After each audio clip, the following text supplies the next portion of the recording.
lead for sustainable investment and inclusion of Grow Asia. Erin leads the implementation of the action plan for the ASEAN Guidelines on Responsible Agricultural Investments, or the ASEAN RAI, as well as Grow Asia's gender mainstreaming initiatives. Erin is trained as an urban planner specializing in food systems policy and has worked and lived in the United States, South America, South Asia, and the Caribbean. Erin was a Fulbright scholar based in Singapore, where she conducted research on urban food systems and consumer demand for locally grown food.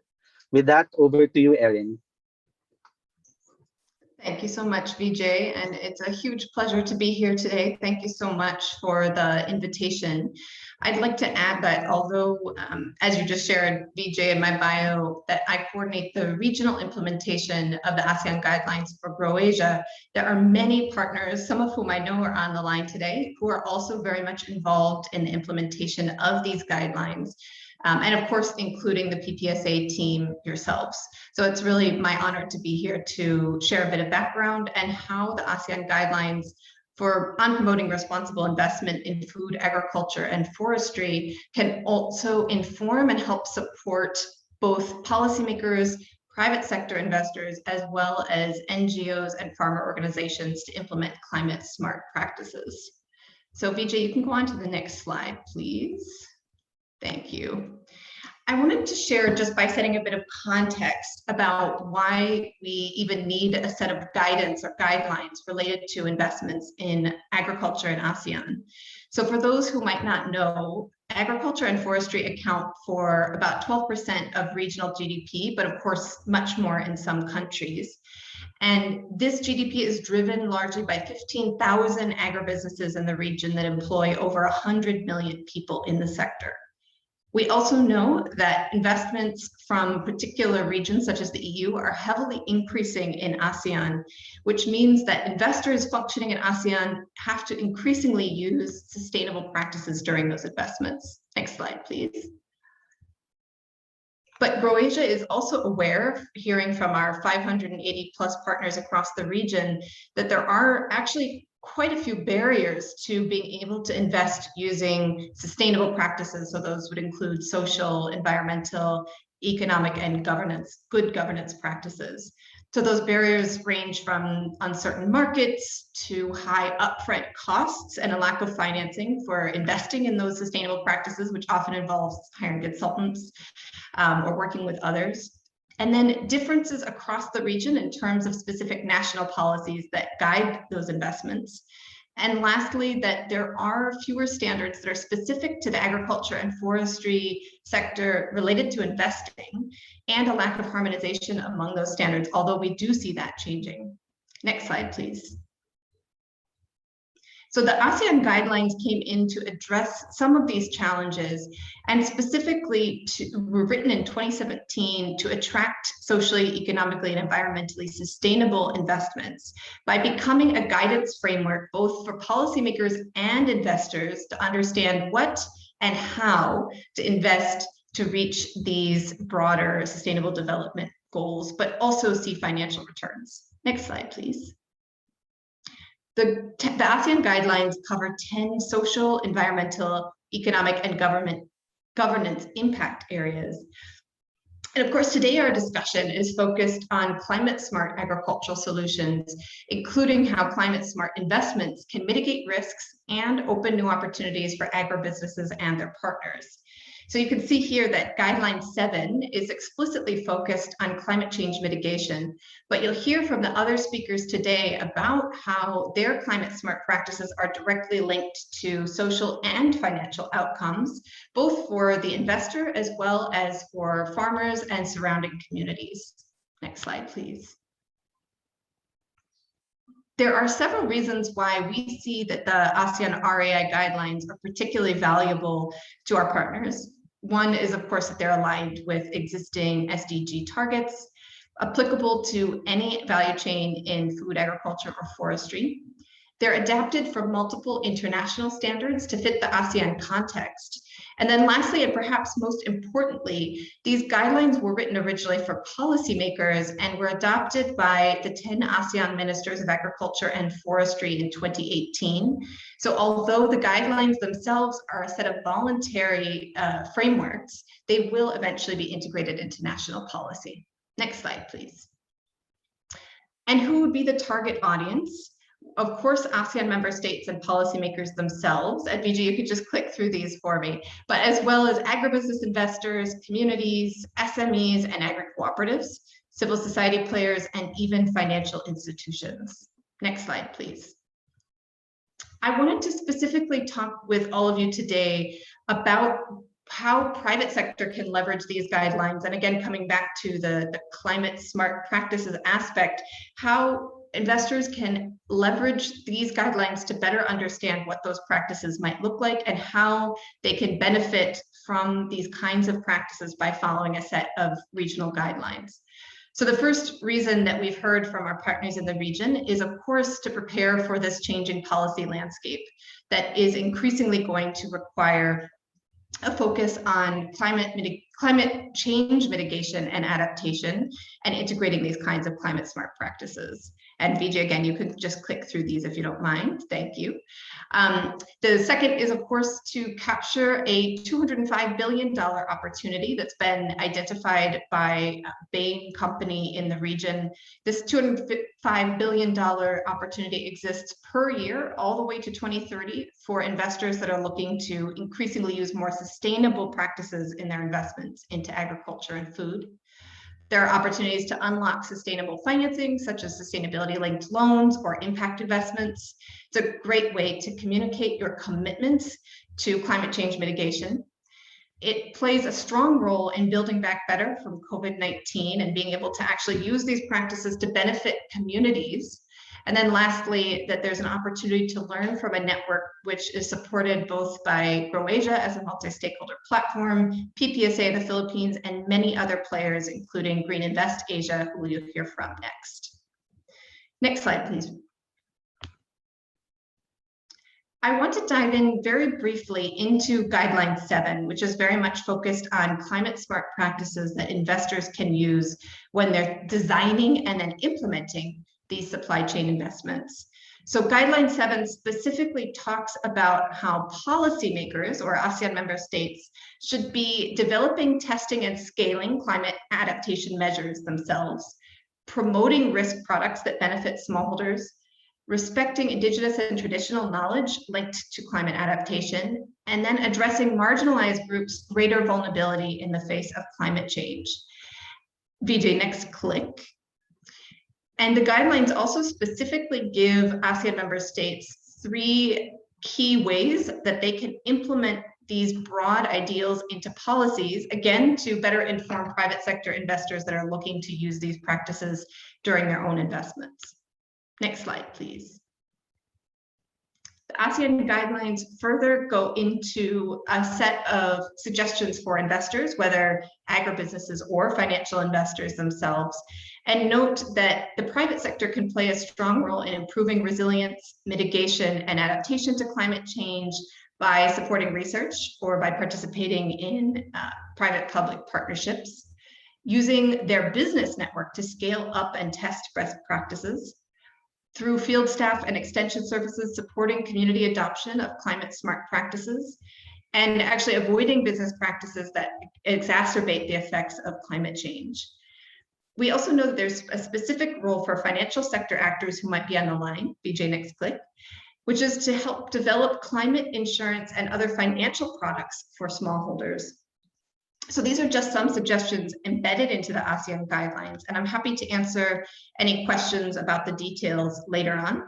But I'll just close by sharing, next slide, please, that Grow Asia and our partners will be leading a 10-year action plan that has 4 key pillars to help support both policymakers and private investors to take up all 10 of these guidelines that comprise the ASEAN RAI. So the first pillar is focused on direct support for national legal and policy services. The second is that we will be setting up a learning and accreditation program to train experts in ASEAN to become aware of what best practices look like for responsible investing in the region, and then be able to actually serve as consultants or guides for future investments. Third is to continue to host regional and national capacity building events, which we're already actively doing.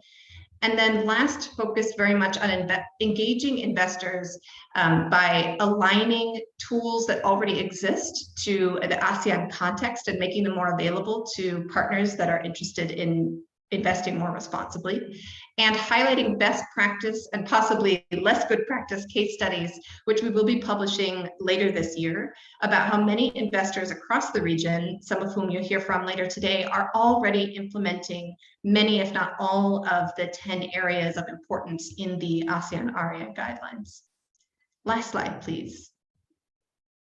I'll just wrap up by sharing with you that in each of these 4 key pillar areas, Grow Asia would welcome any of you to engage with us and with the PPSA and all the other stakeholders that we work with in the region.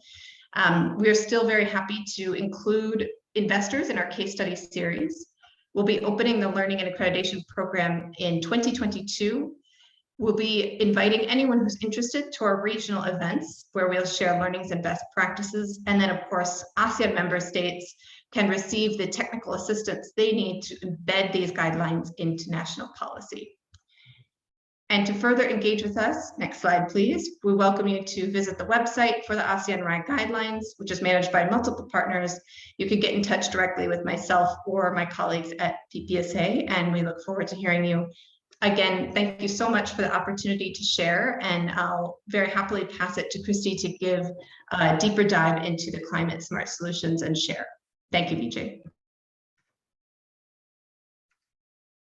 All right. Thank you so much, Erin, for sharing with us some opportunities, especially for the private sector in pursuing climate smart interventions, and of course for briefly discussing or introducing with our participants the ASEAN RAI, which companies, investors, and organizations here can also adopt in their business operations or investments. So thank you so much for that. On to our second presenter, we are glad to have here Christy Owen. Christy serves as the Chief of Party for USAID Green Invest Asia and Thailand Country Director for the global NGO PACT Incorporated. She oversees a team mobilizing private investment into low-emission agriculture and forestry practices across Southeast Asia.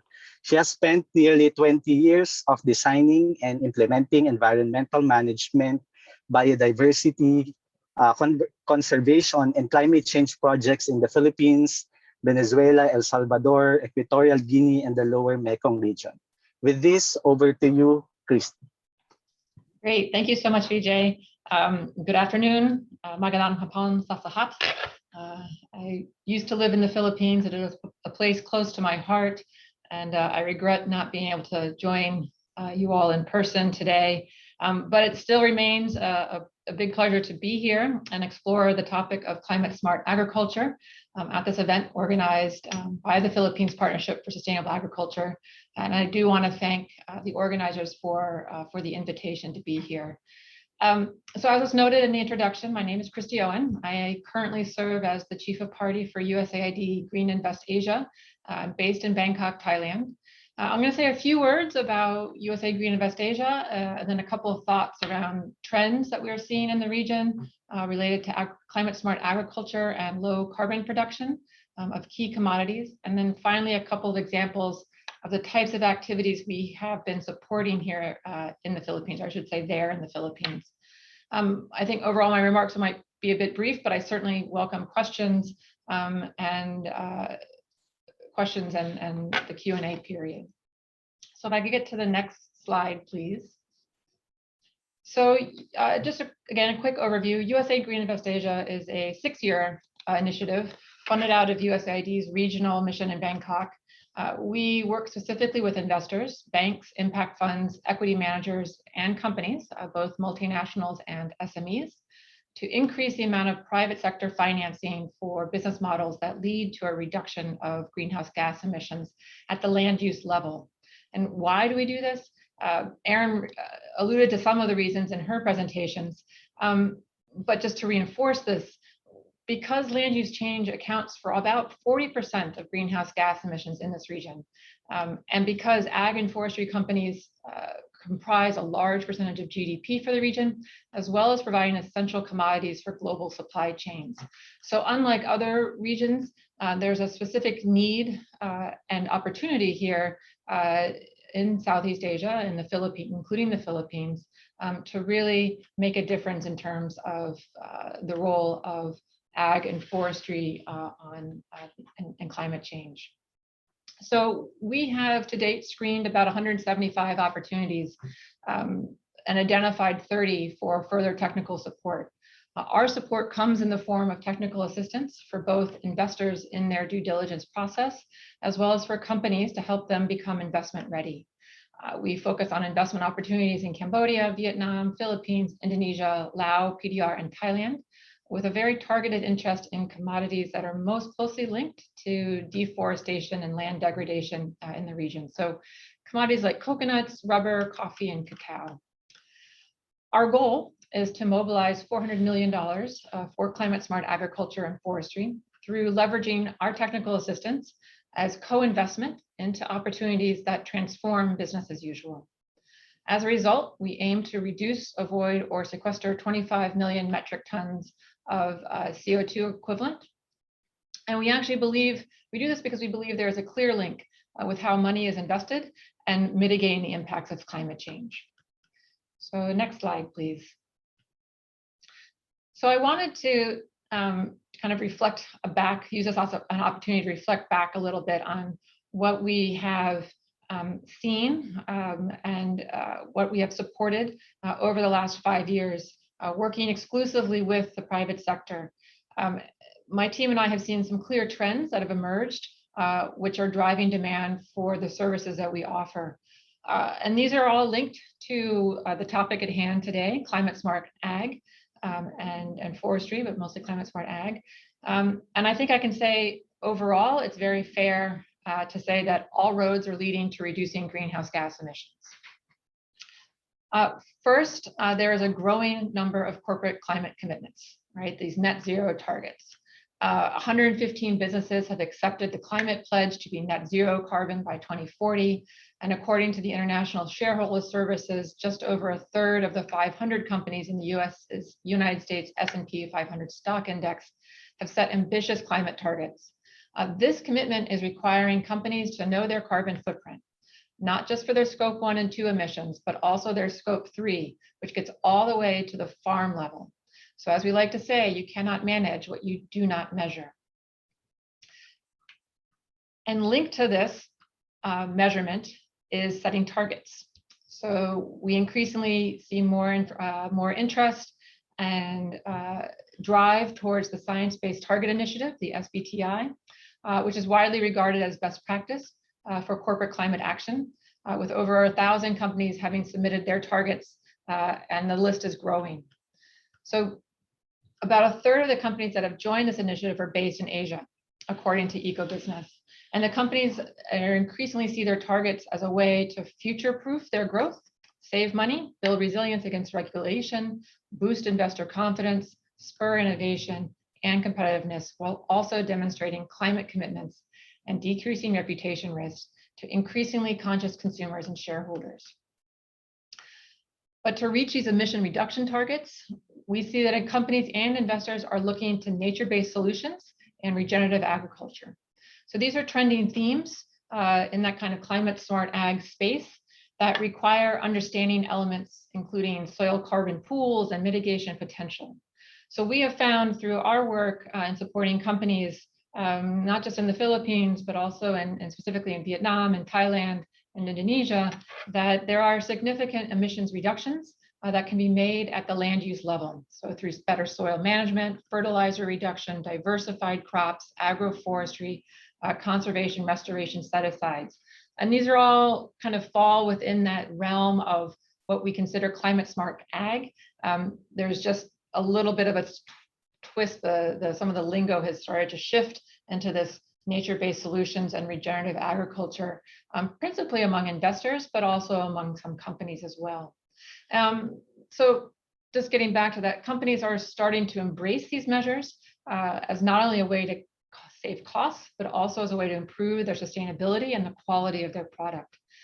And I would say that investors are looking at nature-based solutions and regenerative agriculture as impact investing models, looking beyond the social benefits for their dollars. So for example, earlier this year through USAID Green Invest Asia, we co-hosted an event on regenerative agriculture with the GIN network, our regional investor network, specifically because their investors wanted to know more about the impact potential for regenerative ag. So it can take time though to see these kind of carbon benefits and the overall benefits from regenerative agriculture, from climate smart ag, from changes in production practice. So we also have seen an increasing demand for carbon credits and insetting strategies, which are creating openings for high quality carbon project development, origination, and implementation. So whereas in years past, there was a lot of skepticism and risk involved with the carbon market, some of which definitely still exists and continues, but we do see that the carbon market has expanded more than 5-fold since 2017 and has reached a record high of $272 billion in 2020. The market for carbon offsets is expected to become a lot bigger as companies and countries set ambitious goals for net zero carbon emissions.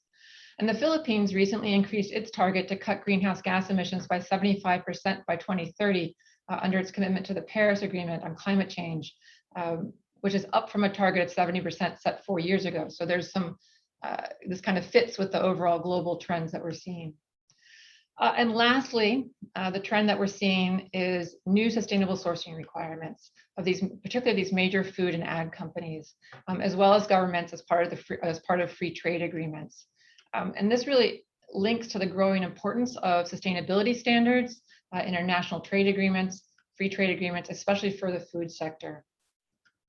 What we see is that companies, in an effort to meet their emissions reduction targets, are again looking all the way down their supply chain and putting requirements and standards on their suppliers at the farm level, at the land use level. And so even if your business is not currently in a multinational supply chain, shifting practices now can position for future growth and create new opportunities for suppliers as buyers increasingly want low carbon commodities to meet their requirements and their corporate commitments. So the next slide, please. This is my last slide. There are two companies, I just wanted to highlight here two examples of companies in the Philippines that are doing kind of part of these trends that we're seeing and that we're also quite pleased to be supporting. The first is Lionheart Farms, which I know you'll be hearing from later, so I won't steal their thunder. But for Lionheart, sustainable coconut production is central to their business model. So as a company, they have committed to incorporating nature-based solutions and regenerative agriculture into their long-term growth strategies. But to help finance their business plan, we have supported their effort in partnership with Earthwake out of Singapore to issue Asia's first, what we believe is Asia's first agricultural certified climate bond. And this is expected to raise several $1 million needed to improve the productivity of Lionheart's plantations and lead to an avoidance and sequestration of carbon emissions. I'm sure that Anders will speak more about that. And then the other example, just to highlight in a different commodity, is Kenamare Foods International, which is a supplier of cacao and operations in Mindanao. And their model, they work with several multinationals, but also work with local farmers, doing some very intensive capacity training and certification standard kind of bench setting to ensure that their farmers meet these standards set by their multinational buyers. But their current business model is expanding. They see these trends and they are working to include the integration of carbon finance. So as more multinational companies and other investors are seeking to offset their own carbon emissions, improve production practices and models that include restoration and set-asides, we find can be converted for carbon credits to be traded and sold on the voluntary carbon market, which is where Kenamare Foods International is headed. So that will be something very interesting to watch for the Philippines. So there's the next slide, and it is my last slide. Just my closer. I promised to keep my remarks short. I hope they've been able to give you a bit of a glimpse of where we see climate smart ag headed, moving down these low carbon pathways that we see increasingly as kind of a concerted movement across here in Asia. And as you think about climate smart agriculture, nature-based solutions, these are a number of trends that are encouraging companies to invest and change their model for one that is more likely to be climate resilient and therefore provide longer term gains in terms of both dollars and in our environment. So I want to thank you all for your attention, and I certainly look forward to more questions. Thank you, Vijay. All right. Yeah. Thank you so much, Christy, for that presentation, and of course for also sharing the opportunities for companies and organizations, especially provided by the USAID Green Invest Asia in pursuing, climate smart, low carbon interventions. All right. At this point of the program, we are going to actually sort of interview or ask some questions to Erin and Christy to, deep dive into the practical ways in doing climate smart agriculture. And of course, we'll be entertaining some questions if there are from the Q&A box or chat box from our participants today. So, all right. Well, Erin and Christy, thank you so much again for that presentations. No, so we are currently experiencing the effects of the pandemic in one way or another, depending on wherever country you are in, and of course the pandemic has revealed some challenges and opportunities for all of us, especially for both the agriculture and environment sectors. So my question is, what do you think are some of the opportunities provided by the pandemic that could support companies and organizations to transition or to pursue climate smart agriculture? Do you want to go first? Erin? I was going to suggest Christy take this one first. Well, I mean, I can start. I think it's tricky. I mean, it's been such a hard couple of years for everyone. What we certainly see, and I think this has been echoed, one lesson is just the fragility of global supply chains. You start to have these disruptions that create a ripple effect, and certainly here in Asia, where you have, 90% of coconuts come from Asia. Large percentages, 50% or more for coffee, and so this has an impact on beyond Asia. And so I think this has given a bit of an opportunity then for domestic markets as well as more regional growth within kind of a more of a regional consolidation of supplying and suppliers and buyers. I think that's part of it. But I think it's also provided a reminder of the importance of the environment and the importance of kind of that balance, maintaining that balance between our natural systems and our exploitation of those systems, and how we do have a role to play and could do better, frankly. And then that's something like climate smart ag practices, where we are being more considered in how we apply chemicals or how we use water or how we use the land, does have the potential that, if not done correctly, to be enormously costly economically. So. Christy, I absolutely agree with what you've just shared. And I would only add from the policy lens that we are seeing a really important shift directed both at the national and regional level where we see things like the ASEAN Comprehensive Recovery Framework coming out and having an incredibly strong focus on climate change mitigation and adaptation practices, and really encouraging each ASEAN member state to integrate a lot of the learnings that have already come out of a series of guidelines and actions that were put in place over the last 5 to 10 years, but to say we need to jumpstart this, because in fact, mitigating these impacts of climate change is essential to the region's recovery and building back better from the COVID-19 pandemic. So it's actually, some of those decisions at the policy level have been incredibly exciting for us to see.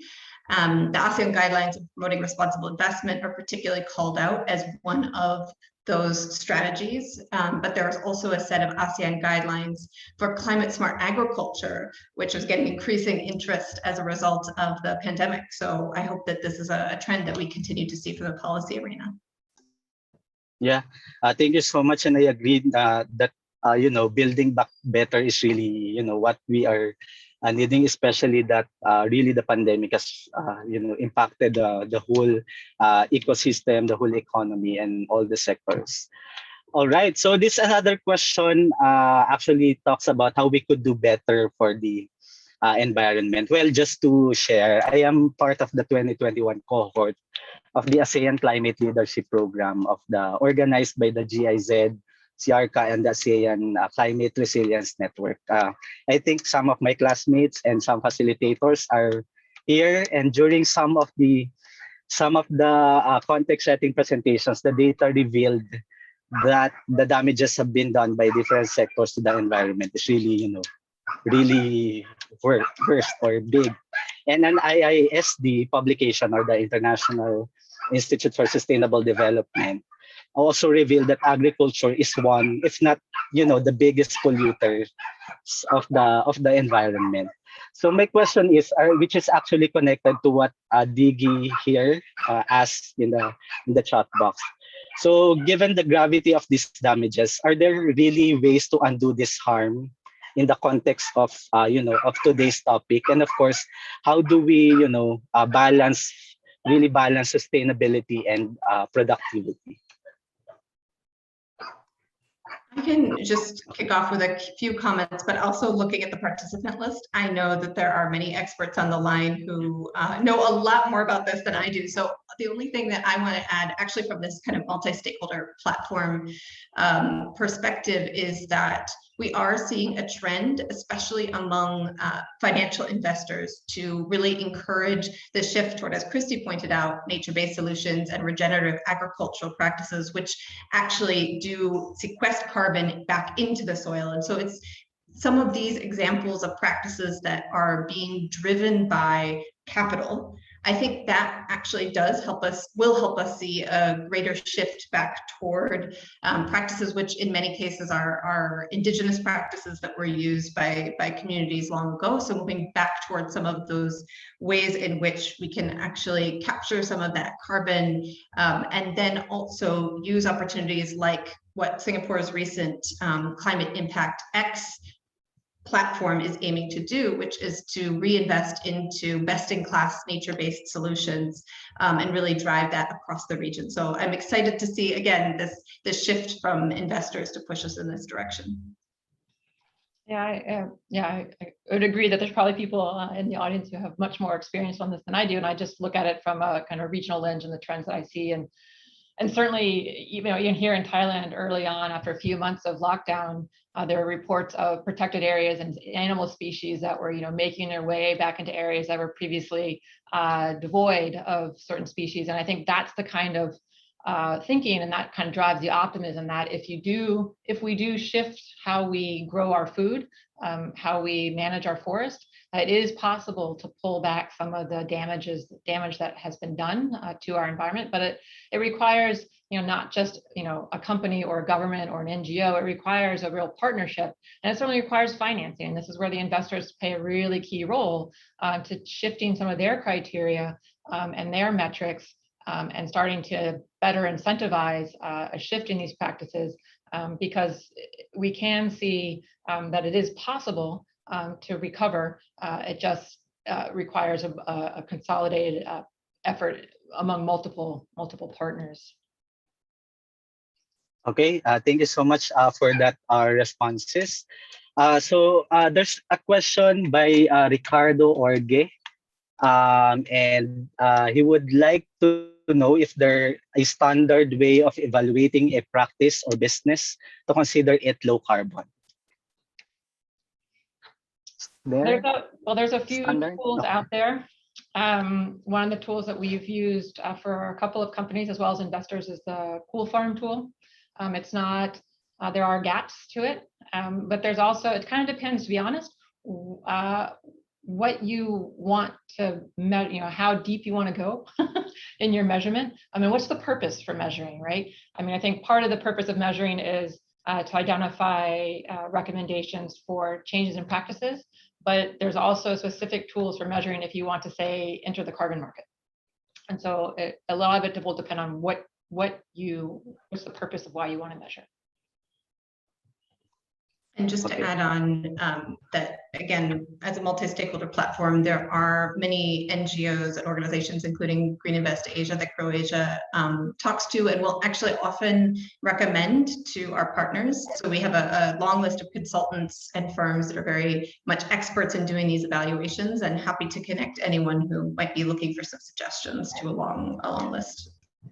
All right, thank you so much. And we actually have 2 minutes to the question and answer, but I would also like to add this another question. Well, the calls for inclusivity are, gaining traction, especially, companies and organizations are recognizing that equality and equity can really, help us achieve our goals. And inclusivity should also be considered when pushing for climate smart interventions. So how can companies and organizations integrate, gender inclusive approaches in climate smart agriculture? Or are there any best practices that you can share? So again, I'd actually like to move quickly to the presentations from those that are doing it on the ground, but GrowAsia is doing a series of 14 case studies right now on responsible investment practices that agribusinesses use. And I would say that many of the agribusinesses have shared with us that their gender inclusive practices, which might look like having specific focus groups to engage women farmers and understanding what their particular challenges might be, or setting up specific trainings that are geared towards women's needs around schedule or other kind of barriers to that training, can have a very positive impact on the kinds of practices that then those farmers and women are actually using in the field, and they will take up more of those climate smart practices. So it's a trend that we're certainly hearing from these case studies, and as I said, would love to hear more from the speakers after this on it. Yeah, I don't have much to add from Erin's. We've looked at it. We acknowledge that there is certainly a gender lens and an inclusivity lens to be that climate change affects people very differently, and their contributions to addressing it are therefore linked to how it impacts them or how it kind of affects their day-to-day and their capacity to contribute. There is a study on the USAID Green Invest Asia website, something we did very early on, looking at women in the coffee supply chain in Asia, and we actually, I don't think we looked at Vietnam, Indonesia, and Cambodia. We looked at the Philippines as well, and had some early work around gender and coffee in the Philippines. And those resources are on our website for folks who are interested. All right. Well, thank you so much again, Erin and Christy, for responding to the questions. And I think there are still questions part in the Q&A and chat box, and I hope you can answer them. And of course, I hope our participants get 1 or 2 ideas from you, especially on integrating inclusion, for example, in their strategies. And in the interest of time, we are going to move on to the next part of the session. Thank you so much again, Erin and Christy. Thank you. Thank you, Vijay. Sure. Wait, I'll just share my screen again. Share. Oops. All right. So in the next part of this session, we invited representatives of companies who are doing climate smart agriculture interventions and sustainability initiatives, and to share with us their practices, successes, and their challenges, of course. But for the next part, I am giving the mic to Pranav Setaputra, who leads the partnerships and communications of Grow Asia. Over to you, Pranav.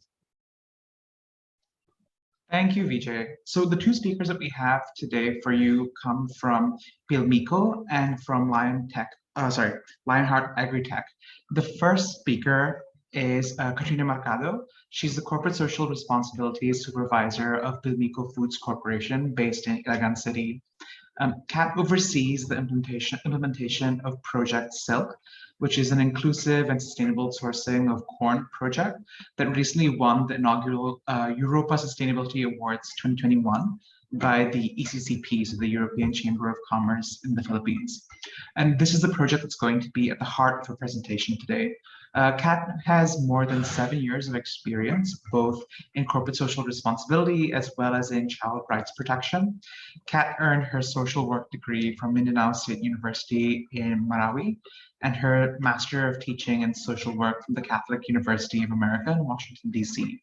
And with that, Kat, over to you. You have about 7 minutes. I apologize in advance if you do run over. I will butt in and remind you, but you have 7 minutes. Thank you, Kat. Okay, thank you, Pranav. Vijay, next slide, please. Okay, and on to the next slide, please. Thank you. Okay, so brief introduction of our company. So Pilmico Foods Corporation is the integrated agribusiness and food company of Aboitiz Equity Ventures. We are comprised of 4 divisions: flour, feeds and animal health, farms, and trading. We are well positioned at the beginning of the value chain. We operate in the Philippines nationwide and have a growing international presence in the Asia-Pacific region through Goldcoin. True to our brand promise of being partners for growth, we advance our business and communities by providing business solutions and building partnerships for growth. Next, on to the next slide, please, Vijay. Thank you. So briefly, let me share this with you. These are one of the many initiatives you have in our plans. With Pilmico centered on business of agriculture and feed production, it's no secret that our processes require serious amounts of energy, fuel, and water. However, through efforts like this, it shows that practical solutions can be found embedded within our business process if we act with purpose. Next slide, please. So first, let me share with you the rice husk solution, rice husk fired boiler. So fuel and energy are key factors of Pilmico's feed production process. Great amounts of heat and steam are required to create our high quality products. In order to achieve this, Pilmico used to go through several liters of bunker fuel, a non-renewable fuel resource for production. And in our effort to reduce our consumption of non-renewable fuel, Pilmico began using rice husks, a byproduct of rice mills from rice production, as an alternative to bunker fuel. Also anchored on the Aboitiz Group programs Race to Reduce, Pilmico has seen an avenue to lessen costs as well as help the company be friendlier to the environment. Our production team has seen significant improvement as it cut our fuel use by almost 50%. Okay, next slide, please. Thank you, Vijay. Okay, and next we have the biogas system for our farm operations. In 2008, Pilmico's swine facility in Tarlac also constructed and introduced a biogas system that converts hogs waste into fuel for generators, making our farms partially self-sufficient for its electricity requirement. It treats its own wastewater and slurry in a dedicated anaerobic digester. It's in a lagoon. And then it uses the biogas produced by the process to generate electricity for its on-site use. It shows how Pilmico continually looks for innovative ways to operate the business for the better. Also, briefly, we have, next please, the installation of our solar panels and combating harmful emissions, and also reducing non-renewable energies. And then next slide, please. Okay, this one located in Central Mindanao University, which is in Bukidnon, Mindanao. The Central Mindanao University is a state university with quadrate functions. It is to instruct, to research, extension, and production. So the facility which we put up together with the Aboitiz Foundation is dubbed as the CMU Agri Hub. It houses 4 research research and development centers, fully equipped with the latest tools and technologies on swine genetics, animal nutrition, artificial insemination, and farm management. So bringing in mutual benefits for both our students, farmers, while boosting rural development. And we always desire to constantly work with everyone in co-creating safe, empowered, and sustainable communities. Okay, so let's now deep dive into the Project Silk Yellow Corn Inclusive Program. Okay, so we started this project last 2017 together with Aboitiz Foundation, our corporate foundation. We crafted an agribusiness shared value program, which directly sources yellow corn from local farmers or local FCAs, farmer cooperatives, and associations. So the project aimed to develop community enterprises into efficient, profitable, and growing businesses that help improve incomes of its members and workers by providing end-to-end support from production, harvesting, processing, and all the way to the marketing.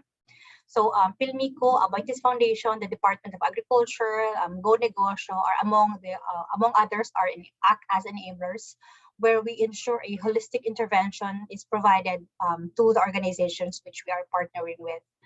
So this includes organizational strengthening, enhancing the business, and making resilient organizations. And we also have a big brother, small brother strategy in place, where our big brother cooperatives allows the operation of smallholder farmers.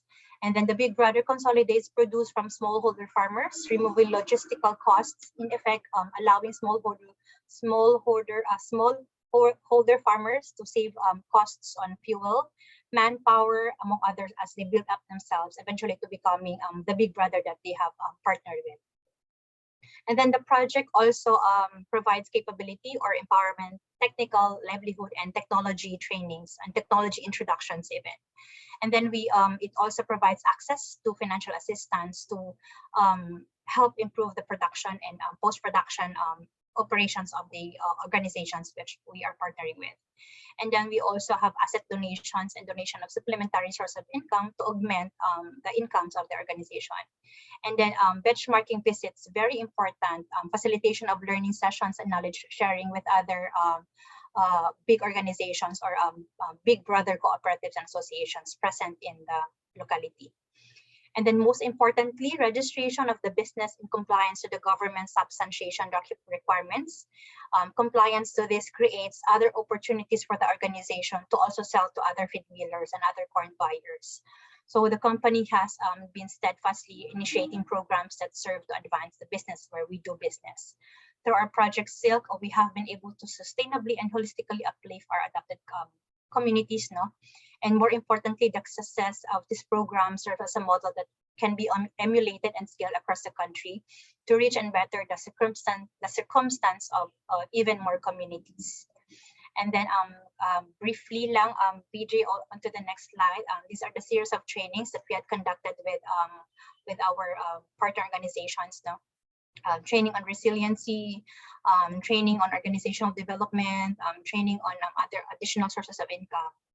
And being a partner for growth for its community, the company continues to improve on its alignment with the UN Sustainable Development Goals, more specifically the SDG 2, Zero Hunger, by contributing to the country's food security, while strengthening its environmental, social governance, and performance and drive positive change.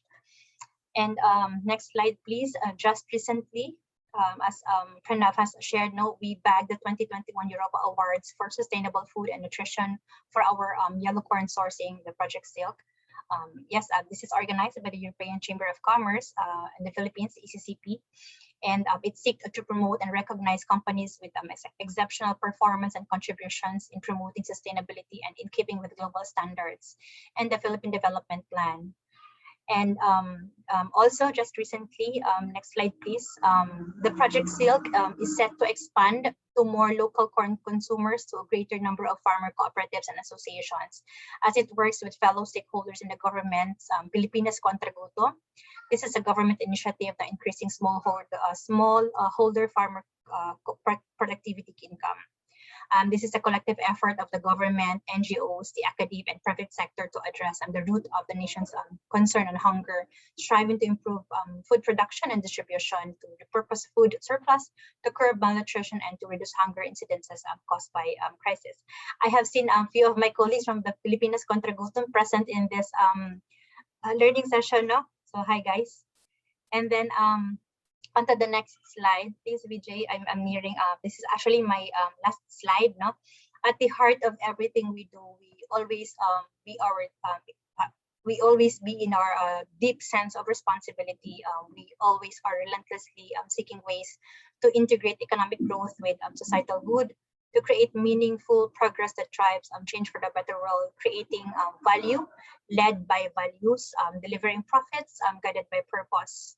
And then we continually look forward in improving how we operate our business and relate with our partners, and then finding solutions that create an impact not just within the company, but also to the community and environment as well. So Vijay, I think that's that for Pilmico. Thank you very much. Back to you, Pranav. Thank you so much, Kat. And thank you for sticking to time. That was very efficient and very well laid out. I have quite a few questions for you, but we'll move on to Lionheart first, and then we'll consolidate all the questions and we'll ask them to the both of you at the same time, just so you can volley off of each other as well. With that, moving on to the second speaker, we have Anders Haagen, who is the co-founder and director of Lionheart Agrotech, which is a company whose climate-smart agriculture initiatives he'll be sharing with us today. So Anders actually worked in investment banking for 25 years across the pond in Hong Kong, and his latest position being the partner and CEO of for Asia for BTG Pactual, a position he actually resigned from in 2013 to focus on building sustainable food and biofuel projects in a personal capacity. So Anders has invested in several greenfield projects ranging from biomass energy to sustainable shrimp production, and has worked closely with academia and practitioners globally to establish a model for enhancing productivity of energy and food farming. So with that, Anders, I'll hand over to you. Like with Kat, 7 minutes, and apologies in advance if I give you the time check. Pranav, you're going to have to allow me to share screen because I think Ami is now co-host. Sure, no worries. Vijay, could you help out with that, please?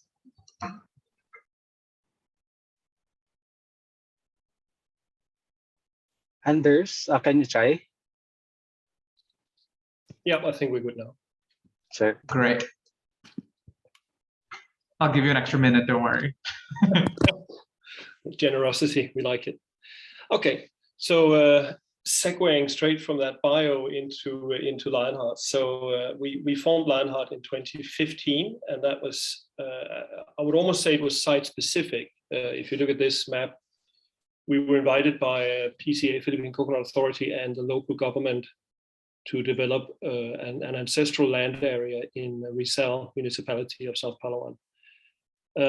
It's a good area to do farming. It's very safe. There's no typhoon risk. There's lots of water, but the infrastructure frankly sucked. So we had practically no cemented roads and no bridges when we started. But that's all been fixed now, and we're now 6 years into the project.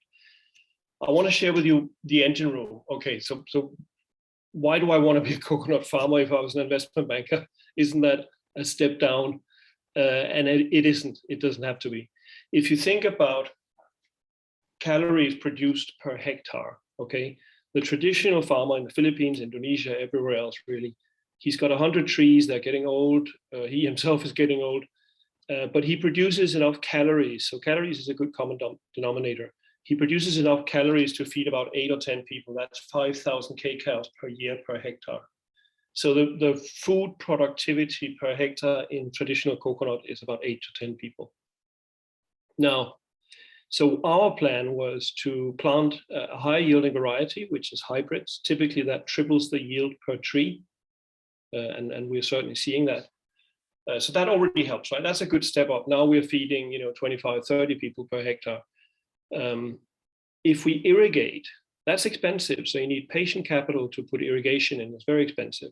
But if you do, you use your land better because there's plenty of sunlight, plenty of CO2. And there's frankly lots of sun that hits the ground in a traditional coconut farm. So why not put more trees there? And the answer is because there's not enough water.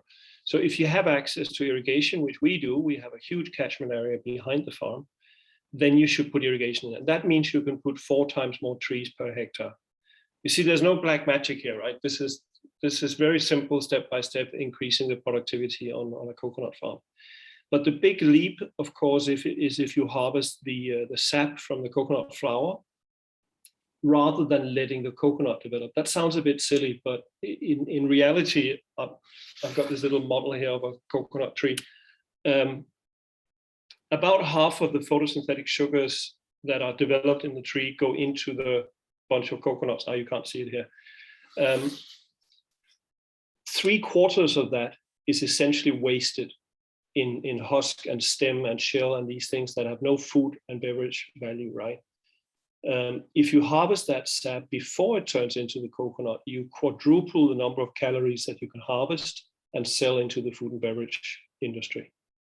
Okay, again, I take no credit for a lot of these things. This is all developed by the giants, Fukuoka-san in Japan, by Dr. Cho in Korea.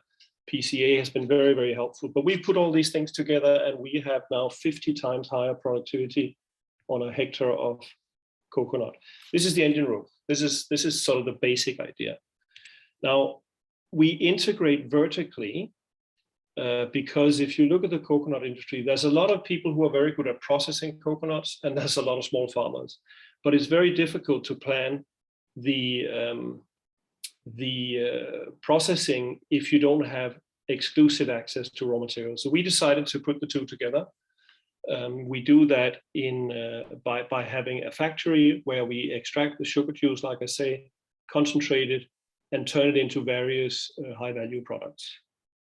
So you see some of them here. Coconut vinegar, you're probably familiar with. This is our brand. Coconut syrup, you're familiar with. Coconut flower water is something we've developed, which is sugar-free coconut water. Coconut aminos is actually a fairly normal product, but it's not done in great volumes pretty much anywhere in the world. Coconut sugar we're all familiar with, but actually it's not terribly profitable because the Indonesian market manages to produce this much cheaper than we can do in the Philippines. Let's talk about this a little bit. Hang on, I see there's some problem with my background. There we go. Okay, SDG goals. Poverty, obviously a huge factor in this project. It's a very labor-intensive project, okay? Harvesting the sugar juice from coconut trees is very labor-intensive. When we came, the host community, the indigenous host community, experienced a 65% poverty incidence. That is gone now. I don't even know what that number is anymore because everybody that wants a job now has a job. So that's number one. SDG 2, I consider that in the context of how much food can we produce on a hectare, because we're not going to get more land. They don't make it anymore. So our efficiency of land use is a very important factor in ending hunger. And you can see the numbers here. We collect enough calories on a hectare to feed 400 people. Even oil palm collects only 100, enough to feed 100 people. So pretty extreme numbers. In terms of water use, we're very efficient as well. 1 kilo of cane sugar requires about 2,500 to 3,000 liters of water. We only need 200, and that's not because we're very smart. It's because we don't have to cut down the tree when we want to extract the sugar juice. In biomass, you have to cut down the cane, you have to cut down the cane, and it has to grow again the next growing season. So that's why there's such a big water and nutrient requirement in cane sugar.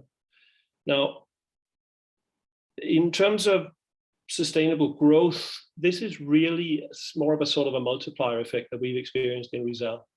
So by essentially putting more money into people's pockets, we've seen this wonderful effect, and I don't have time to show you, but I have a bunch of Facebook clippings where people have started little businesses, whether it's a birthday cake business or making balloons for birthdays or makeup classes, and there's a whole bunch of these things that all of a sudden appeared once money got into circulation in the area. It also means that people with talent do not go to either Manila or abroad. So you kind of reverse the brain drain. So you have careers that you can actually fulfill in the environment. It's a fantastic thing, and I wish you could all come and see it one day. We'll talk about carbon in a minute, but that is a big factor of this project as well. Once we are fully planted, we should be able to remove and store enough CO2 to effectively offset all the emissions of the power sector in Palawan, which is about 80 megawatt. Now, let's talk about the climate smart farming. The areas that we developed were previously used for kyeing in, which you may know as slash and burn. So there's sort of rotational basis where the tribal community would burn down, and then they would plant tubers or sweet potato, cassava, that sort of thing, and then they would move on when the soil was depleted, and then come back about maybe 3 or 4 or 5 years later to do the same thing again. So that was obviously not a terribly productive use of that land. So the soil is okay; it's a bit acidic, but we can fix that. But the most important 2 factors of what we do in the farming is really, one is microbes. Okay, and I'll show you on the next couple of slides how we develop our microbial strategy. And then it's fungi. So microbes and fungi together constitute the microbiome, and the microbiome in the soil is exceptionally important. I'll show it one by one here. So what you're seeing here is Ivory. She's from Davao, PhD in microbiology. She's a bit overqualified to be a farm manager, but she is our farm manager. We find a healthy area in the farm, and we bury these bamboo traps. They're filled with rice, and that acts as a trap for the microbiome. So over a couple of days, it will invade these traps, and we can extract samples of these microorganisms. We mix them with molasses, which makes them multiply. We ferment them in these clay pots, and this is the starter culture for all these crazy many concoctions, right? You can see here, we've got that pesticides, that's also based on the starter culture. We've got land prep, we've got vegetative state of the tree, we've got the later stage. And really paraphrasing Duterte here, spray, spray, spray is what we do. So we take these microbes and we populate the whole farm with these, the beneficial microbiome. The second thing we do is to inoculate the spores, the seedlings with spores from mycorrhizal fungi. So the mycorrhizal fungus, you can see the first sort of schematic here. What you do, what you achieve by inoculating them is effectively generating, it's like hair extension. You get more access to nutrients and water in the soil because the rhizome of the fungi will interact with the root systems. It's extremely effective, and I show you there. When you think about mushrooms, you only think about fruits, of course, but the reality is that in the soil, there's this massive network of mycelium. You can buy this from UPLB Biotech, and I encourage you to do it. It's exceptionally cheap. In fact, Mel is on this session, so he can probably confirm if his contact number is right. I've got his email as well. So very, very cheap intervention. Everybody should be doing this. But you're not hearing this from your fertilizer salesperson because he's not interested in you learning this. The third intervention is to plant a cover crop. Again, everybody should be doing this. We are planting kudzu, which is a wild peanut. And what the cover crop does is it harvests nitrogen from the atmosphere. As you know, 79% of the air we breathe is nitrogen, so it's free and abundant and available everywhere. And if you plant the right leguminous cover crop, you can actually harvest that nitrogen, and therefore you don't have to apply chemical fertilizer. Of course, all of our fertilizers, we do apply fertilizers, and we have to, but they are all organic, and they're all coming from like animal manure and a lot of our microorganism concoctions, right? The other thing the cover crop does is to harvest rainwater because it prevents the evaporation of surface water. Now, carbon, two minutes, sorry. Yeah, this is my last area to talk a little bit about carbon. So we have studied, and we are studying, and some of my friends and affiliates are on this call as well. We are mapping what happens with a kilo of CO2 once it gets involved in photosynthesis with a coconut tree. And we're going to be working a lot more on this. And this will allow us soon, I hope, to be able to collect carbon credits on coconut planting. It has to be new planting because there is the additionality effect of planting new trees. USAID has been very helpful with this as well. So together we're going to come out hopefully with a standard toward the end of this year. So because of time, I won't talk about this in too much detail, but please do get in touch with me if you want to talk about this. Now, finally, on carbon, so we have removed and stored about 350,000 tons of carbon so far. You can see it's exponential because the trees grow older and therefore more productive, and we add more trees. So that's kind of the capture and storage element. But I think what's really important, and I think what Christy touched upon as well, is the carbon footprint of our product. So this is your, scope 3, if you will, downstream rather than upstream. So we know that when we sell a liter of our sugar-free coconut water, and my example here is in Denmark, actually, so it's about as far away from Palawan as you can get. We know that we're removing and storing 322 grams of CO2 from the atmosphere. We know that we are using some CO2 in emissions in the processing. And then we know how much we're using in the transportation, which is a combination of trucking from Rizal to the port and then sailing to Europe and then trucking 700 kilometers to Copenhagen. Okay, that's a lot of CO2, but it's still net negative. And that's really, really important. Now, part of the green bond that we issue, one of the commitments we have here, for example, is to bring down our emission content of that processing. So some of the funds, some of the proceeds will go toward implementing renewable energy that reduces the fossil fuel footprint. Finally, sorry, there was one more, and that's the economic fence effect. So when we look at these protected areas, and this is something we talk about all the time with USAID, Green Invest Asia, everybody, all the big stakeholders. This area is a protected area in the Philippines. It has been encroached upon by poor people. It's not their fault. They do logging and wildlife poaching. And they're in the pockets of some pretty influential families, but let's not go into that. But by effectively having a high labor component in the project, we've been able to draw people away from these activities and into a legal position within Lionheart. In fact, we have a chainsaw museum where they've hung up their chainsaws. So this is fantastic effect, protection of these biodiverse areas. Sorry, I went a little bit over. Oh, no worries, Anders. I think a lot of really useful information there, lots of detail that I think I'm hoping at least that the audience will catch on to and ask more in-depth questions about. So Vijay, if you would mind putting Kat on spotlight as well, we'll move over to the Q&A portion of this.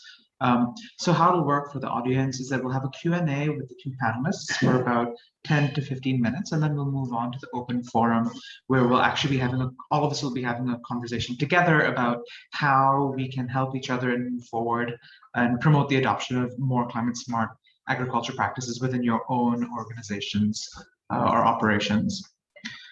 I'll start off actually with a very basic question, if you don't mind, Kat and Anders, while we wait for more questions to come in from the audience.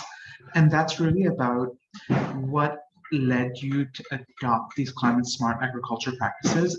Anders, you've talked a little bit about the motivation from a nutrition perspective and the impact for broader nutrition and hunger and food systems. But if you could elaborate a little bit more on, say, the enabling environment that allowed you to achieve this, things like funding, what's the business model, and because you're hedging essentially, well, you're putting all your chips on the table because this is core to your business operations. And for Kat, when we go to you, if you would mind talking a little bit about how this shift, right, happened within Pilmico and what motivated that, what enabled that, to the question that was asked in the chat box from Jasper as well, how this is being financed, that would be really useful. So we could start with Anders and then go to Kat. Yeah, that's a lot of aspects to that. I mean, from a sort of demand pull point of view, okay, you cannot go to market with a non-organic product. Those days are gone. So we are forced by our clients into these at least organic practices. Now, maybe we go a little bit overboard on them, but there's a huge drive. And I mean, I think, and I believe this is irreversible. You get consumers in all the big countries, they all demand things that are traceable, things they feel good about. I don't think we can reverse that trend. So that's kind of baked into starting a project like this. Now, if you are, and I mean no disrespect, but if you're in oil palm where you're selling a commodity, that's different because that is a global commodity and there are some standards that you follow. But when we go into, because we're so vertically integrated, right, we have products that end on the shelves that almost leave our factory and go to the shelf, right? So these products we know have to be certified in a certain way to be sold. They are high value products, they're not really commodities. So because we're at that sort of tip of the spear end of the market, we have to be 100%, certified and 100% regenerative, 100% what that customer segment wants. Okay, so that's one aspect. The other aspect is, I would say, incentives. So there are, the market works. The promotion of regenerative practices works. One of the incentives is carbon credits. So we will, I'm discussing this at length. In fact, Cedric is on the call here as well. I think Shaila is. We have a great working group that finds solutions to this. And that revolves predominantly about what do you do with all this waste from the coconut tree, right? I mean, you look at this puppy and you can see immediately there's 18 of these leaves that fall off every year. That's a lot of waste. You get coconut husk, that's a lot of waste. And they contain a lot of carbon. What is the ultimate fate of that carbon? If we can figure that out, then the incentives will promote practices that lets us make things like biochar, that lets us compost things so the carbon ends up back in the soil. So that's a bit like I say, demand pull, and then there's incentives. Brilliant, thank you, Anders. I have questions related to that. What you don't need is that we are good people. We don't have to be good people. It's kind of baked into this, right? I always make this disclaimer, we're not good people. We are incentivized to do what we do the way we do it. Which is important. Business models don't work, they're based upon altruism. So we agree.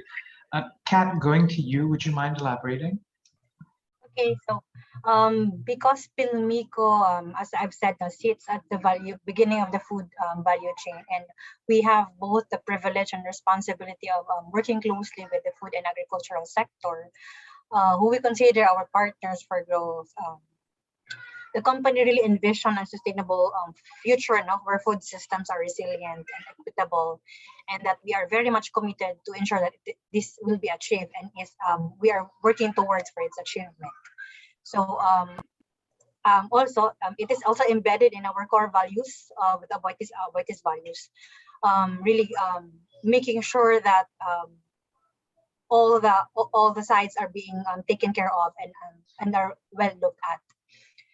And also to answer the question on financing, we were able to partner with a microfinance institution. It's based in Laguna. I might not know, but maybe members of the Zoom attendees today may be coming from Laguna. So we partnered with CARD, the Comprehensive Agrarian Research and Development. So they have a microfinance institution, and they also have a card bank. They also have a bank. So we partnered with them, and then we link our partner organizations to these institutions, and these institutions provides provides them microfinance loans, and then this organization then in return buy post-harvest facilities or whatever they would need, and then at the same time we.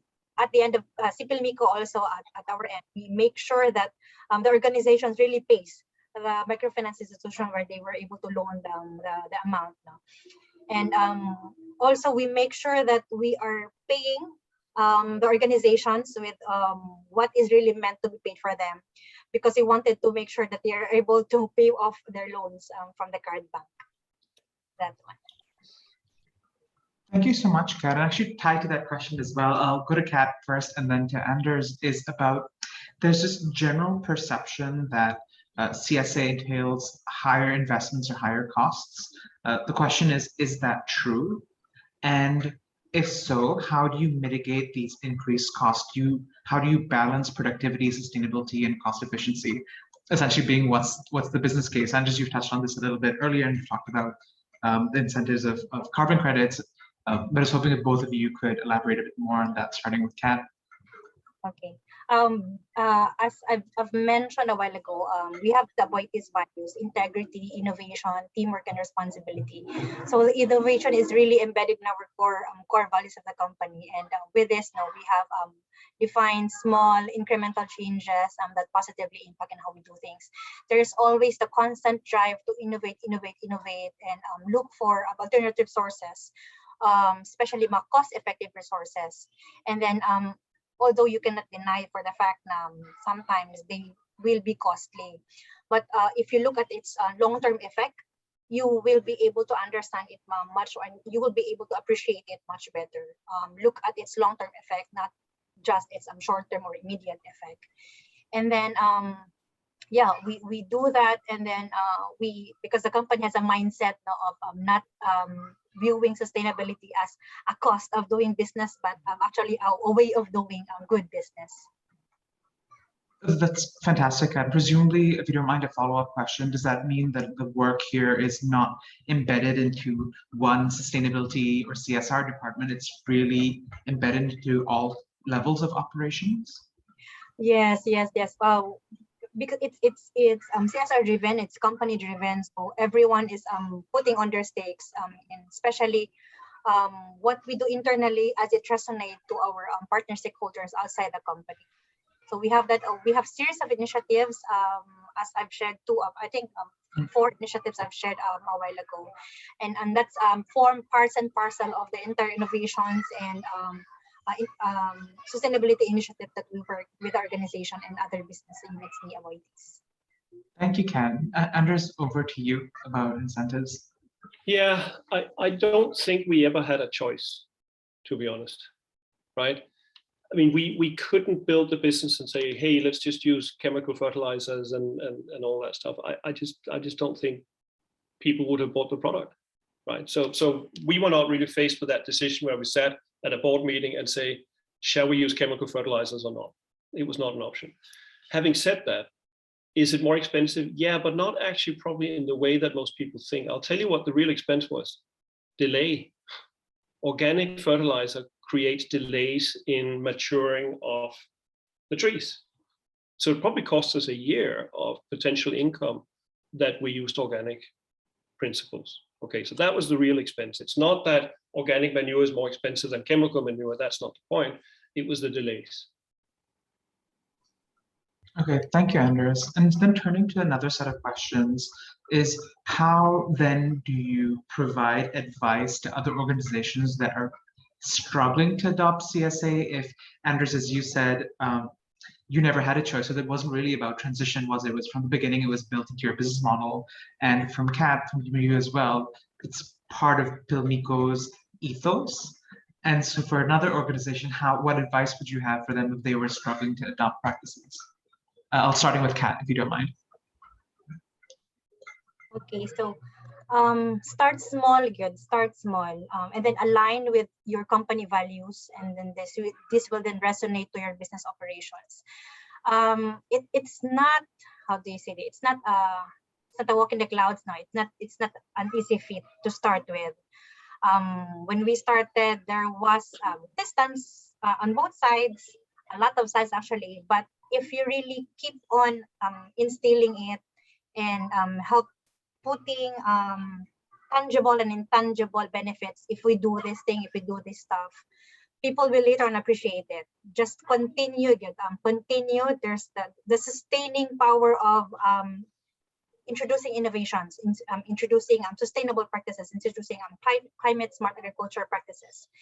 Like continuously sharing it, people then eventually understand what you're trying to say to them. So that's that. Start small and then embed it into your core values of the organization. Thank you, Ken. And Anders? Yeah, I mean, look, there is a little bit of a misconception that if you invest in ESG, you can make more money than if you invest in traditional. I mean, that can't be right? If you go to a hotel buffet and you have access to everything compared to going a hotel buffet where you can only access the vegan, of course you're going to have less choice. And in this case, as an investor, you're going to have less return, because if you have completely everything is open, you can invest anything you want. Obviously, you're going to get higher returns than if you narrow your investment objective, right? It cannot be otherwise. So it is more expensive.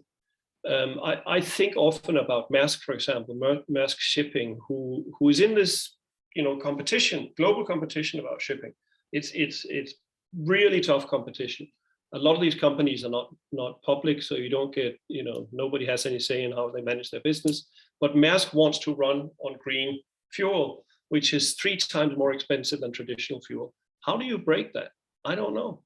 They decided to take a cut in their margins, and they hope that by example, they can get the others to follow their lead. But I don't think it's going to happen. So it's really difficult. Thank you, Anders. Another question. It sounds to me like it's more geared towards you. One of the participants asked, can you talk a little bit more about carbon credit as potentially additional income for farmers?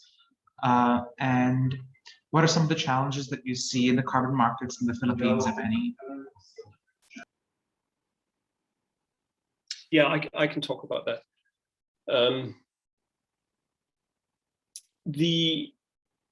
The process to get your carbon credits monetized is, unfortunately, it's very institutionalized, right? There's some standards that you simply have to follow. If you develop your own calculations, say, here's my spreadsheet, please give me my money, here's the account. No, that's not going to work. So you have to go through a process, and we are going through that process. We obviously don't intend to keep the coconut solution to ourselves. One thing we look at is essentially creating a pool of carbon credits for every new coconut tree that's planted in the Philippines, which is monitored by PCA anyway, right? So we will set this up so the financing of replanting of coconut trees, which is really, really important, it can be paid out of these carbon credits. The problem with financing replanting of coconut trees globally right now is that your customers, your borrowers, they own 1 hectare of land. The logistics of collecting back that money, whether they can pay or not, are formidable. I mean, it's a complete barrier. You cannot lend to individual farmers and expect to get repaid and do your replanting that way. But if the finance sector can be repaid with the future carbon earnings of these trees, and once they're repaid, the carbon earnings fall back to the farmers, so they start earning, that's brilliant. Your collection cost is nothing. You don't even have to go visit. So your income is almost virtual. It's almost like having a fintech situation, right? Your income is from carbon credits, where you don't have to go and scratch the ground and see, is the tree actually there? Because PCA keeps a record of that, a ledger of that. So that's one way we use carbon credits. And I mean, I can only say, watch this space, because there will be, and there are a lot of efforts in getting agriculture, especially agroforestry, under a standardized carbon credit methodology. Brilliant, thank you, Anders. And I hope everybody from the financial institution sectors on the call was paying attention to that as well. Then for Kat, there's one question that's specific to you. It's a bit technical. So what is a byproduct of using rice hull as your substitute for bunker fuel? Is it ash or charcoal or biochar? How do you dispose or use it? Okay, specific to Pilmico, the ash, it's ash. The byproduct of the rice husk are ashes now. So we use this as an alternative mix for the cement of the facilities. So when we construct additional facilities in the plant, our engineers, actually it took them for a while. It took a while, trial and error, because not kuripot, but very innovative, siguro. Very innovative. Our team members are very innovative. So they found a way to mix it with cement. And so it's one of the materials that we use when we constructed our meat cutting facility and our slaughterhouses in Tarlac. So that's that. We mix it with the cement, and then reuse it for another, upcycle it for another matter, upcycle it for another useful resource. Thank you, Kat. And then lobbying then back to Anders, and this question's for you as well. Why Rizal Palawan as the business location? Yeah, that's a good question. In order to, I mean, a lot of these things need scale, right? We can't do 5 hectares as a business. That doesn't make sense. And we certainly can't do 5 hectares in Palawan and 5 hectares in Tarlac and 5 hectares in Mindanao. It doesn't make sense. So you need a bit of contiguous area to operate on. In most places, you have land reform to deal with, right? So land reform says no individual landowner can own more than 5 hectares. And that means if you want to do 3, 4, 5,000 hectares of coconuts, you need to talk to 3, 4, 5,000 small farmers. A lot of people have tried and failed. So we knew that business model simply doesn't work. So the thing that is unique about Rizal is that it's tribal ancestral land. And tribal ancestral land is carved out of land reform because they have communal ownership of their land. And therefore, they are, in that sense, easier to negotiate with. It's easier to strike a deal with the Panlimas, the leadership of the tribe, and then expect that the tribe will honor it. In practice, we could have a long seminar about what actually happened, but let's not go there.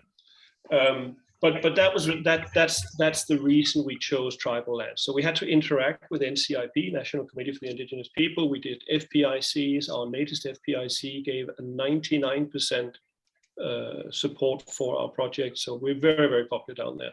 But that's really, you know, land reform land, very difficult. And we don't want to break new land, right? So that was the other alternative.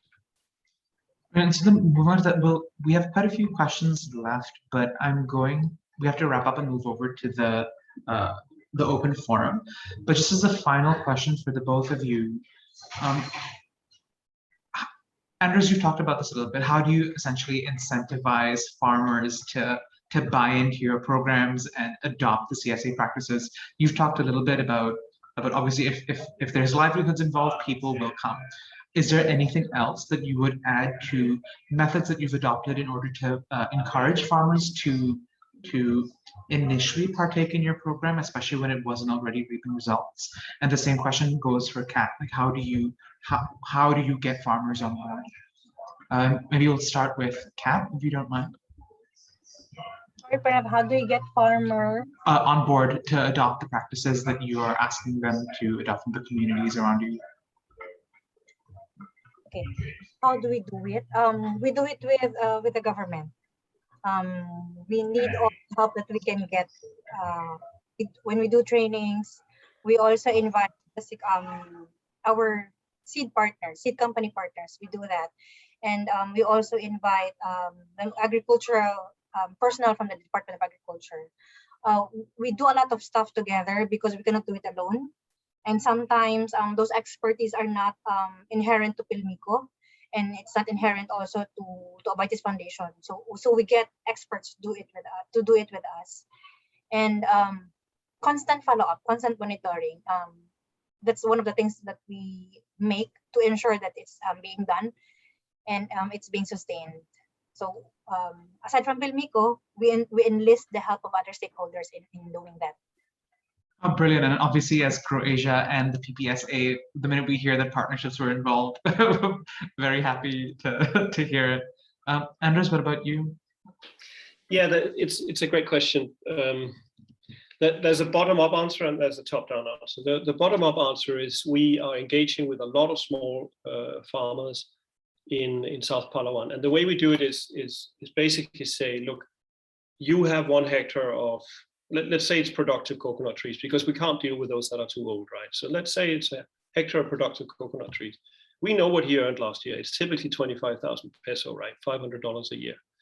So we say, look, why don't we lease your farm? We'll pay you the $500 and then we'll give you a job. And the job is worth 5 times that, by the way. Okay, so his income goes up by a factor 6. Talk about incentives. So that part works really well. Okay, and we are rolling that out. And we have a Danida project where we are building these little baby Lionhearts where every time somebody has 25,000 trees as a community, we can move in and offer that deal. And then we have enough capacity, scale to build a processing facility, okay? So that's kind of the bottom up. the top-down industry point of view, I think, is slightly different. The average age of the coconut farmer is 64 years. Their kids don't want a coconut farm, okay? They want a job in an office where they are calm. The industry is collapsing on itself. Therefore, it is becoming a trend, and we talk about this on the United Nations calls and all these things, where we say, look, what is the succession plan for the coconut industry? Because there's no new generation of new coconut farmers. And I think it's not Lionheart, it's 10 other companies. It has to be managed professionally.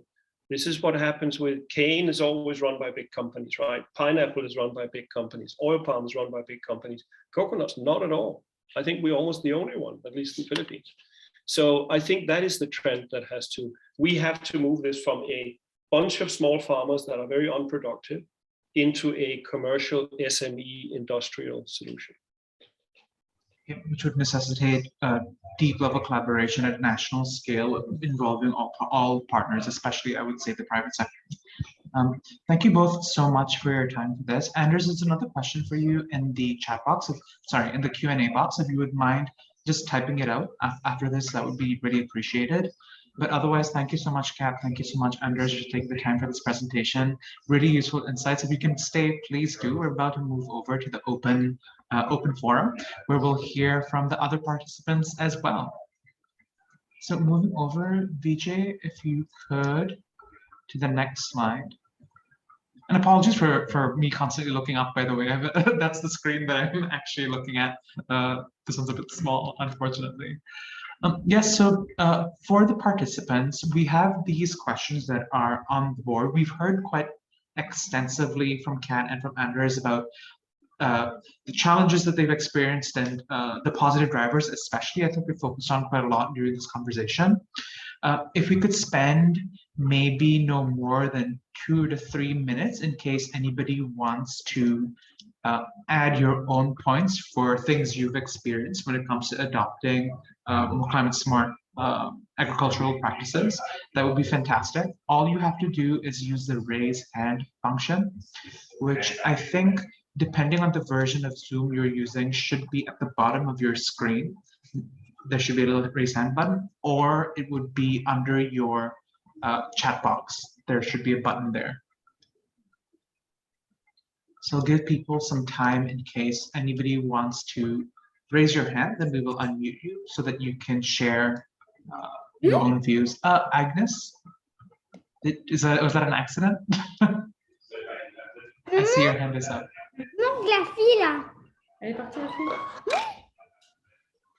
I think that may be an accident. Vijay, if you could mind muting Agnes. Thank you.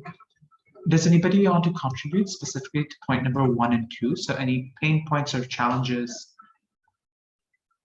or any positive drivers?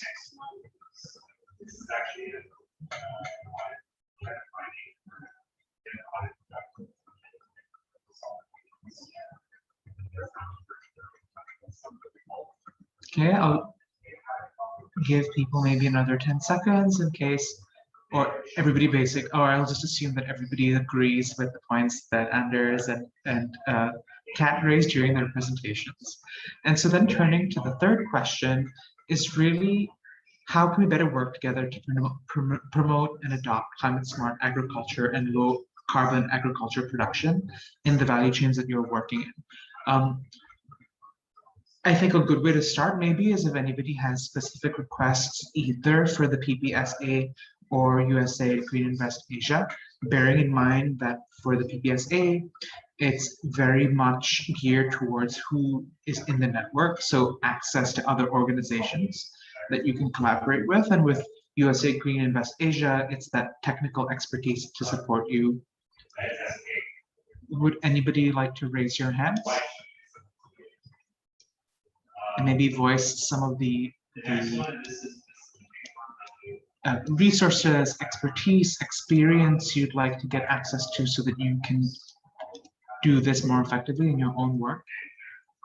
Or perhaps it's something like the learning and accreditation programs associated with the ASEAN guidelines on ASEAN guidelines supporting responsible investment.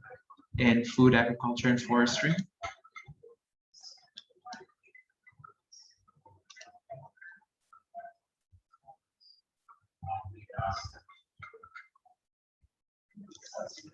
No worries. I don't think we. Oh, Jasper has said something in the chat.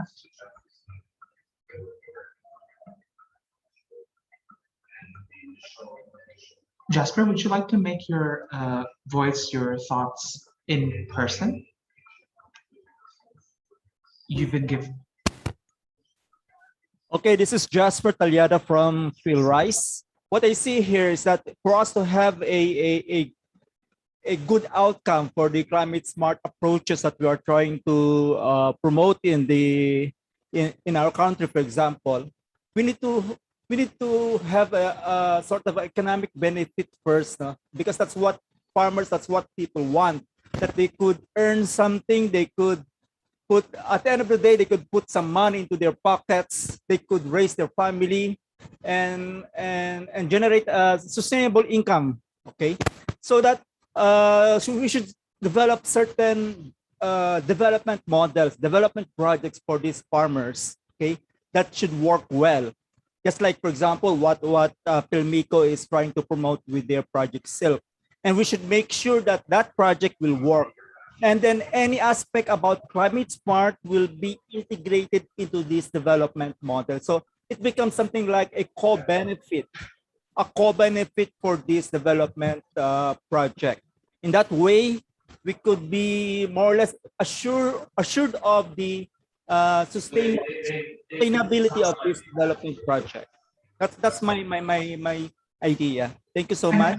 Thank you, Jasper. Would you mind if I ask a few follow-up questions? So specifically, when you say we need to develop, is there a particular segment that you think should be responsible for leading this? The public sector? Would it be a coalition of private sector players, NGOs? Who's the we that you're talking about? Well, it could be a combination of the government and the private sector to do that, because we really need to think about these development models. Maybe the government can provide funds, they could provide leadership to this kind of project, but we know that the government will be having very much constrained. They cannot give so much to help out, say, in the countryside, the farmers in the countryside. So in that way, there will be an opportunity for NGOs, CSOs, or even the private sector to develop models similar to what Project Silk that Pilmico is trying to do. And in that way, we could get some positive projects down the ground, down the countryside. Okay, thank you, Jasper. So it's really looking to scale up successes like what Pilmico is doing and like what Lionheart is doing. So really, I suppose, pulling out case studies to demonstrate how it can be a success, amplifying the learnings of that, making sure similar projects are, well, some organizations are taking ownership of developing such projects. Funding is secured through someone has to do the work, right? I see that Luci and Catherine and Edgar have been unmuted.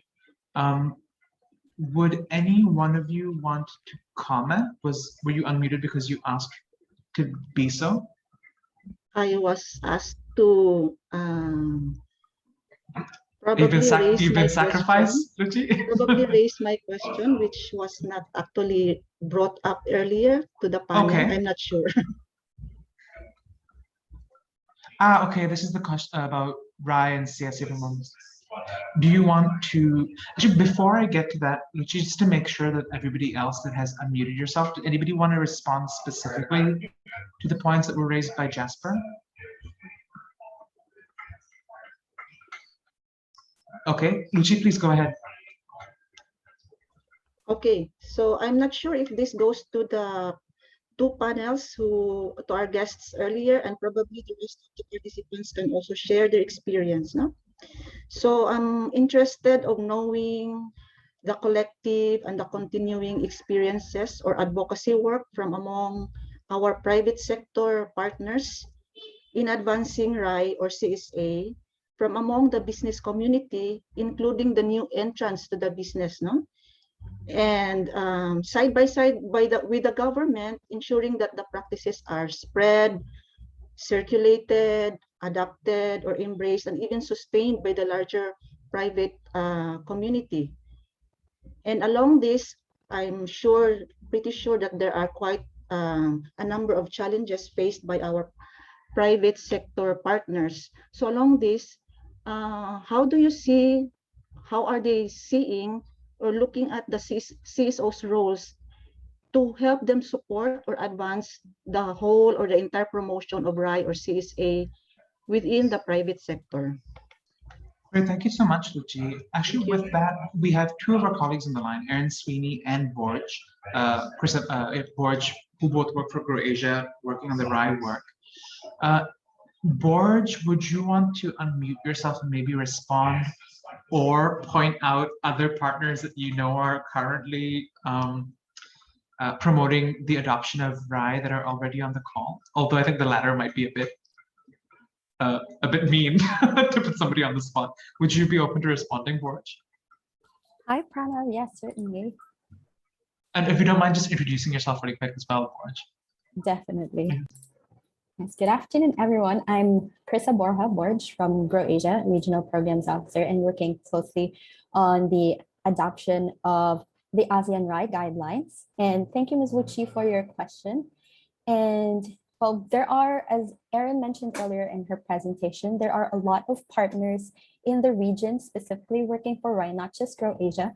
And there are certain CSOs and NGO partners that are actually adopting this in terms of helping the adoption towards smallholder farmers, which is very important. And that could be part of best practice approaches that our private sector partners can also adapt and see how these could be these activities and guidelines can help them adapt the ASEAN RAI. And oh, sorry, Pranav, if I may add as well, we are working on, as Erin also mentioned, there are a couple of case studies that we are working and will be released before the end of the year.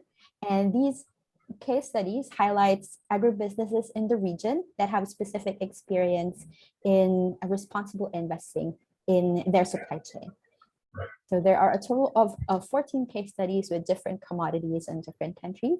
And we'll encourage everyone to stand by and also, yes, see on that the progress on these case studies that will be helpful for various partners.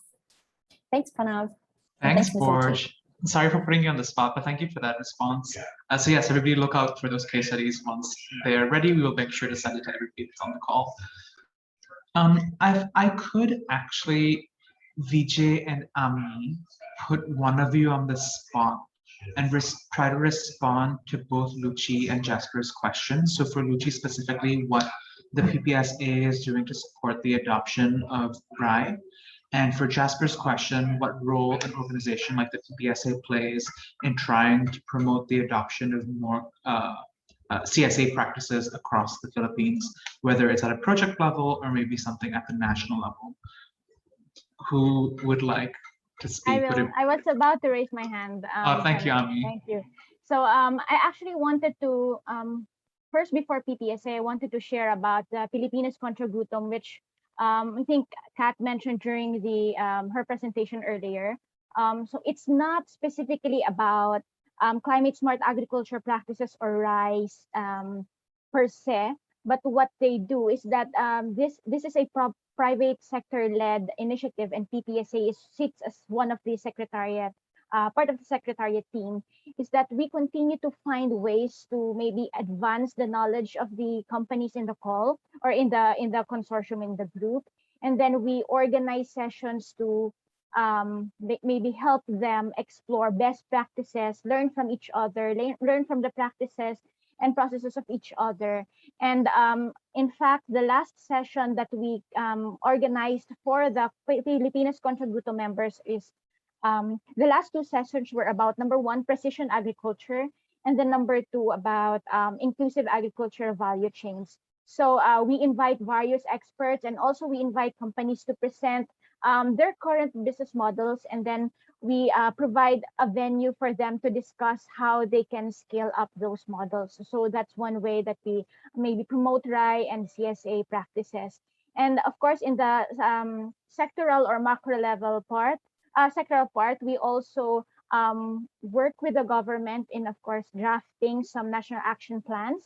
Whatever inputs we get from this learning session, such as this one, we share it with them so that they can possibly include it in like roadmaps, pathway documents, among others.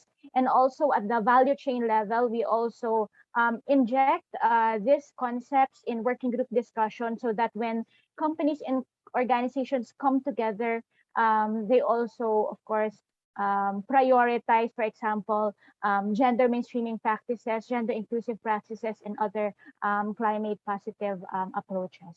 So I saw that there was also a question on the role of the CSOs.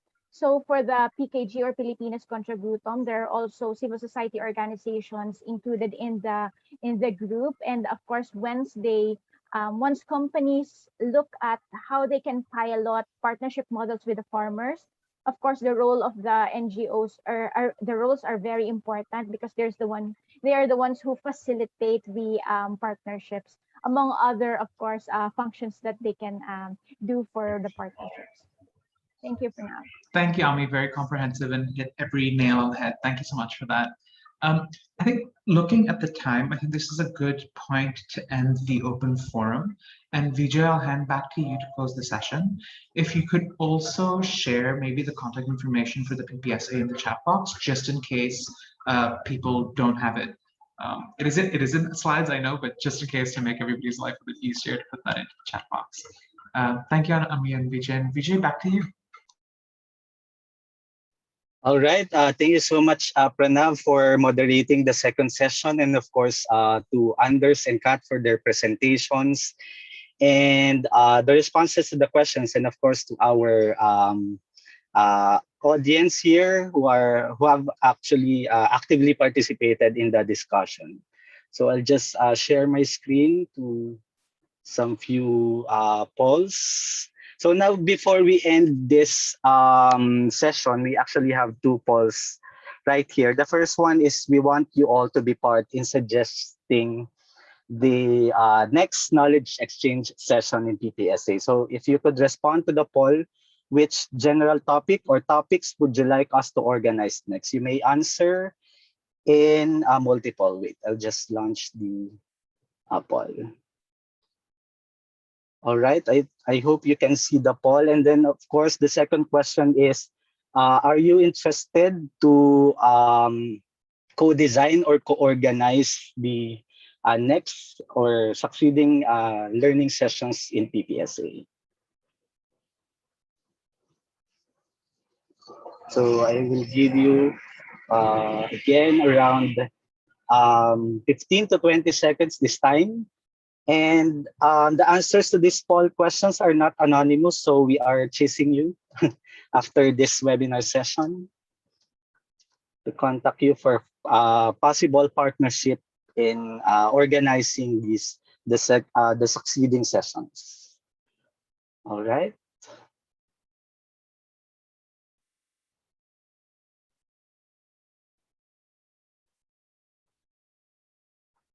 %, 21.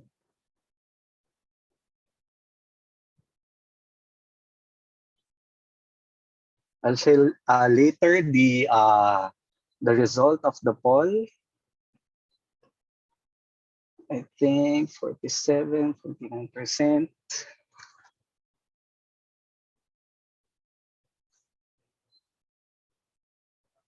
Oh, all right. I think that's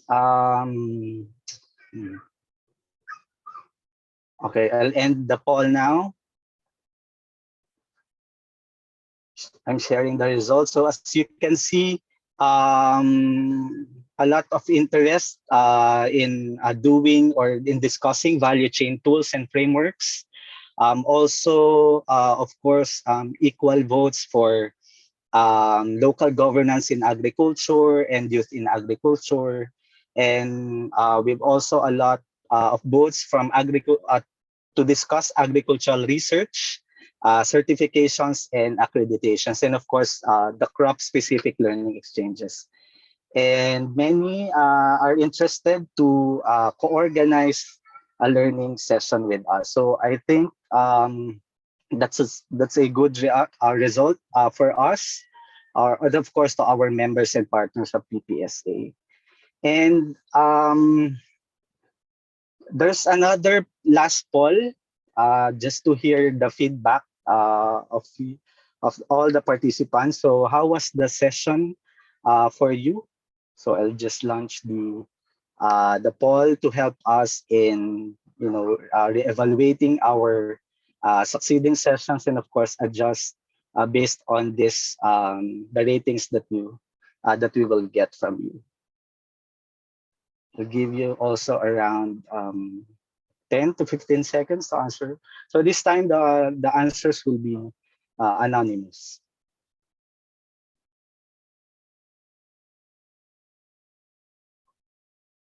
All right.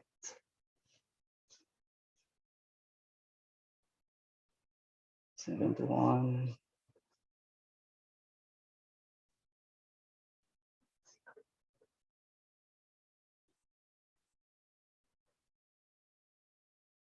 All right. Thank you so much for sharing your feedback about this session, and of course, this will help us in as we organize another learning session for you. And before we officially end this session, there is another session coming right next week. This is another inter-country partnership learning exchange organized by the country partnerships of Grow Asia in Vietnam, Indonesia, and the Philippines. And this will focus on the different partnership models in the coffee industry in the respective countries. So you may scan the QR code that you see on your screen, or you may visit our website at www.ppsa-ph.org, or of course you can expect an email invitation from us. So be sure you are subscribed to our newsletter.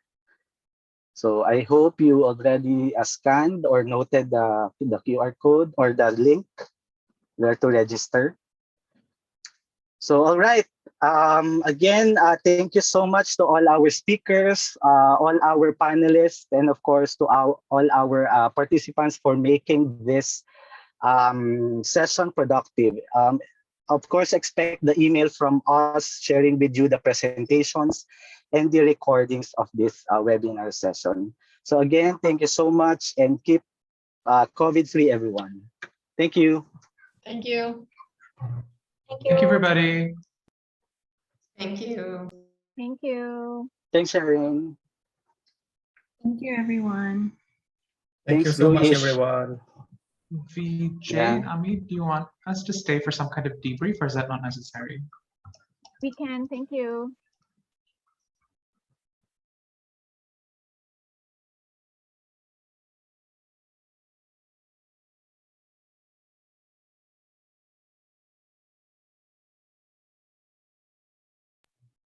Hello, Ami, can I go?